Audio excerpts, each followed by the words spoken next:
Alright guys, I think it's time I figure out what I'm going to do with these tiki torches. Bought them from Home Depot. Reasonably priced, by the way. Wasn't bad. I even bought the fluid for them. I think that was like a $10 bottle, something like that. Anyway, I think I'm going to put one here in this area and then put one on the other side. Not too close to the garage though. Oh no, trust me, it won't be like this. Don't want to burn it down, do we? No, we don't. But maybe a foot away, something like that, just to add to the backyard.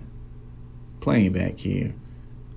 Good thing about these, like a 10 by 10 radius, keeps the mosquitoes away.